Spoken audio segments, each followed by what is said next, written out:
जय जगन्नाथ। भाई किसी कहवाई इच्छा नथिले भी कहवाई बाध्य होउची। जो भाई माने छोट छोट केस को लेकिन थाना कचेरी जाऊँगी भाई तुम केस आउ थाना कचेरी विषय किसी अभिज्ञता अच्छी ना खाली मामू घर देखीच बोली पलि जाऊच।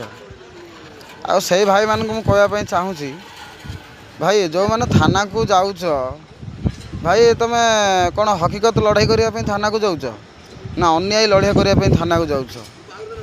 तो जो भाई माने थाना को जाऊँगी बिना कारण बिना दोष न थी पर जमी दखल करने थाना जाकि लोक को ठिया कराऊच। अरे से भाई मान को पद कहवाई चाहूँगी अरे भाई तुम बाप माँ तो रखी नथिले किछि तुम दान नहीं जनक पाखर तुम नहीं कि थाना ठिया कराऊच तुमको लज्जा लगुनि।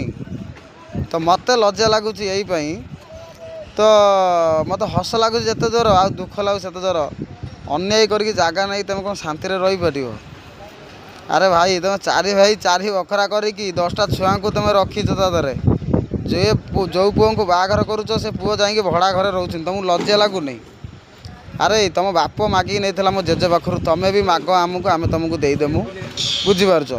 किंतु तुम जो बिना दोषर जो थाना कचेरी जाऊच भाई तुम भाग्य भल जाकि जी तुम सागर लड़ाई कला वाला से ना तुम पाखर आ जदि से था ना तुमको थाना जावाई मौका दिंता ना। आ जो जगह ऊपर तुम ब्लेम कर से जगह पर तुमको समाधि दिंता। तुम भाग्य भल लड़ाई कला वाला घरे ना आ तुम जो थाना थाना कतकी टे कथा थाना दौड़ी पड़े जाऊन समय को अपेक्षा कर से थाना ही तुम केस फाइल कर अपेक्षा कर टे रखुची। जय जगन्नाथ।